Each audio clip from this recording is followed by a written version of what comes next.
थोड़ी बहुत जलन तो सबको होती है, किसी को जम से ऊपर जाते हुए देखकर सब मिलकर। अभी तो इब्तिदाए इश्क है रोता है क्या, आगे आगे देखिए होता है क्या। हेलो दोस्तों, आज फिर से एक नए वीडियो में आपका स्वागत है। आप अगर चैनल में पहली बार आए हैं तो चैनल को सब्सक्राइब कर लीजिए, और अगर पहले से कर लिए हैं तो आपका बेहद शुक्रिया। दोस्तों, इस वीडियो में मैं बात करूंगा खास करके IMIM पार्टी के द्वारा ये जो मिलन समारोह का एक प्रोग्राम आयोजित किया गया, जिनमें मुख्य अतिथि के तौर पर वारिस पठान साहब को बुलाया गया मुंबई महाराष्ट्र से, जो कि IMIM पार्टी का राष्ट्रीय प्रवक्ता है। दोस्तों, इस प्रोग्राम को करने का मकसद यही था कि RJD के पूर्व जिला अध्यक्ष खास करके गुलाम सरवर साहब को IMIM पार्टी में शामिल कराना था। और मेरे भाइयों मेरे दोस्तों, वहां पर काफी दिग्गज नेता जो कि तमाम दीगर पार्टियों को छोड़कर AIMIM पार्टी में शामिल होने का काम किया, और इससे AIMIM पार्टी को बहुत बड़ी कामयाबी मिलने वाली है खास करके आने वाले चुनाव में। मेरे भाइयों मेरे दोस्तों, ये बड़ी खुशी की खबर है कि गुलाम सरवर साहब के साथ बहुत सारे कार्यकर्ता और बहुत सारे लोग जो अदर पार्टियों को छोड़कर AIMIM पार्टी में शामिल होने का काम किया।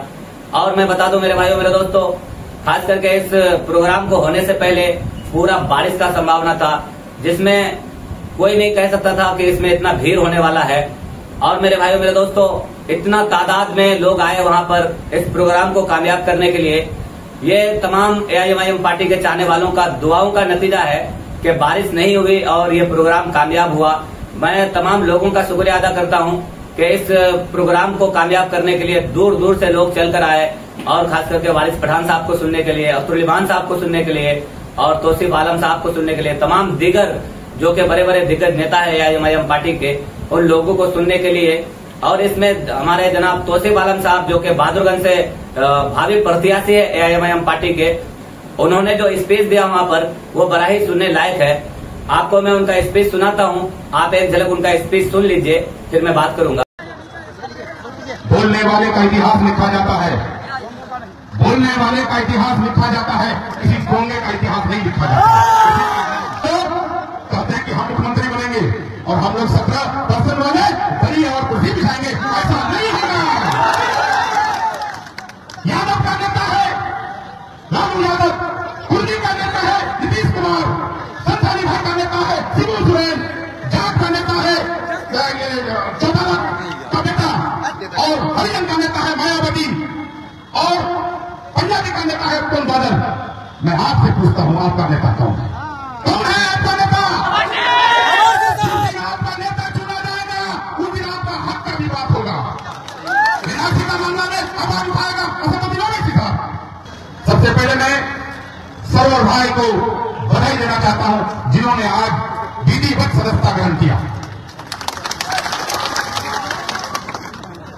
मैं सिर्फ इतना कहने के लिए आया हूं, आप लोगों के माध्यम से, खास करके मीडिया प्रभारी के माध्यम से मैं कहने के लिए आया हूं। चाय वाला का बेटा चाय वाला से मैं कहने के लिए आया हूं, आप लोग समझ ही गए होंगे। एक बैरिस्टर था जिन्होंने इस देश को आजाद किया था, जिसका नाम महात्मा गांधी था। दूसरा बैरिस्टर था जिन्होंने इस देश का संविधान को बनाने किया, जिसका नाम अम्बेडकर था।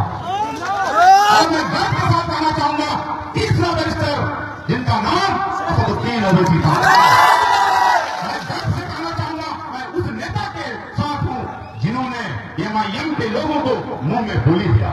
आज जो मेरा बोली भी सुन रहे हैं, आज उन्हीं का दिन है। और मेरे भाइयों मेरे दोस्तों, यहाँ पर मैं एक बात और बता दूं, इस मंच से एक 10 से 12 साल के बच्चे ने जो स्पीच दिया वो भी बड़ा ही सुनने लायक है।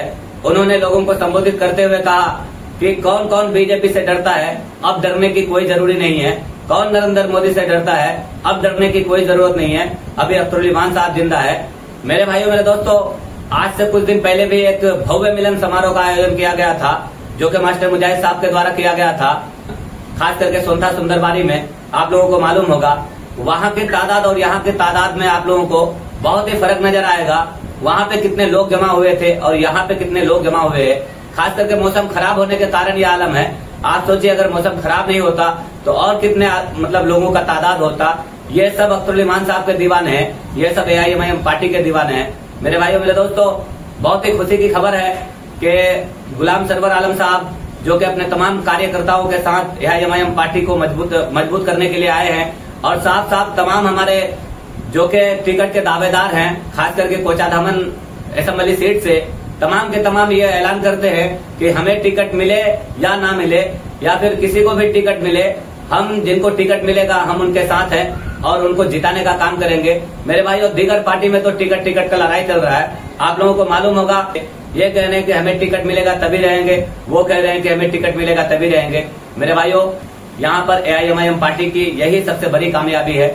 और मैं बताना चाहूंगा दोस्तों कि हमारे जो टिकट के दावेदार हैं AIMIM पार्टी के तमाम AIMIM पार्टी को दिल से चाहते हैं और टिकट के लिए नहीं बल्कि AIMIM पार्टी को कामयाब करने के लिए ज्वाइन होते हैं। और कोई भी टिकट के वो दावेदार नहीं है जो कि मतलब टिकट हमें मिलेगा तो हम लड़ेंगे, नहीं मिलेगा तो हम दूसरे के साथ रहेंगे या निर्दलीय रहेंगे, ऐसा कोई कैंडिडेट नहीं है।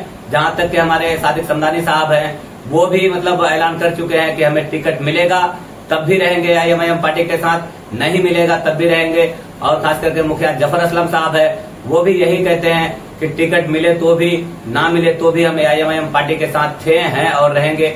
और गुलाम सरवर साहब भी यही ऐलान करते हैं कि हमें टिकट मिले तब भी और ना मिले तब भी हम AIMIM पार्टी के साथ रहेंगे, आगे तक बने रहेंगे। और मेरे भाइयों, मेरे दोस्तों, खास करके वारिस पठान साहब जो मुंबई महाराष्ट्र से चलकर आए हैं, आपको मैं उनका कुछ वीडियो दिखाना चाहूंगा यहाँ पर, जो उन्होंने आकर यहाँ पर स्पीच दिया।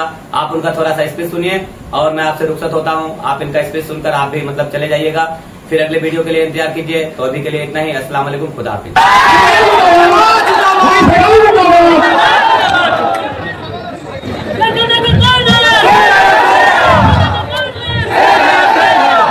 उनको पैगाम दिया, अख्तर साहब ने लेटर लिखा, आइए साथ में कांधे से कांधा मिलाकर लड़ेंगे,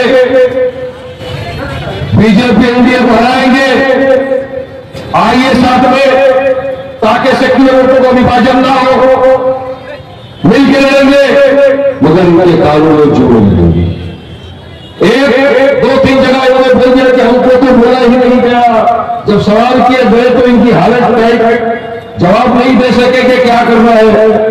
तो अख्तर भाई और MIM ने क्या किया, पटना में पूरी तरह से ढोल बाजे के साथ वो गए तेजस्वी के घर, वहां पर एक स्लोगन लगाया। मैं चाहूंगा कि उनके कान तक आवाज पहुंचे सीमांचल की धरती पे, तो मैं स्लोगन लगाऊंगा, आप मेरा साथ देंगे, बोलेंगे, मैं बोलूंगा, आप साथ में बोलिए, लालू तेजस्वी अपने गाने देखे, तेरे दरवाजे पे बज रहा है महागठबंधन के लिए अपने दरवाजे खोल, भूल जाएगा तेरा समीकरण का। अगर वाकई में तुम सीरियस हो, वाकई में तुम चाहते हो कि बीजेपी को एनडीए को रोका जाए, हराया जाए, आइए सेक्युलर वोटों का विभाजन मत होने दीजिए, साथ में कांधे से कांधा मिलाकर लड़ेंगे, इनको हराएंगे। अख्तर साहब ने ज्यादा नहीं, ये कहा कुछ नहीं, हमारे दिल पे पत्थर रख के आपसे बात कर रहे, ज्यादा नहीं तो हमारे साथ सिर्फ 6 सीटों के साथ समझौता करिए। अरे इतना तो हमने कहा ताकि बीजेपी एनडीए को रोका जाए, मगर फिर भी अब तक कोई उपाय नहीं आया। मगर एक चीज मुझे यकीन है, पूरे यकीन के साथ बोल रहा हूं कि मजलिस इत्तेहाद मुस्लिमीन पूरी ताकत के साथ रहेगी और 4 का 24 नहीं, अब तो मैं समझता हूं 100% चाहिए।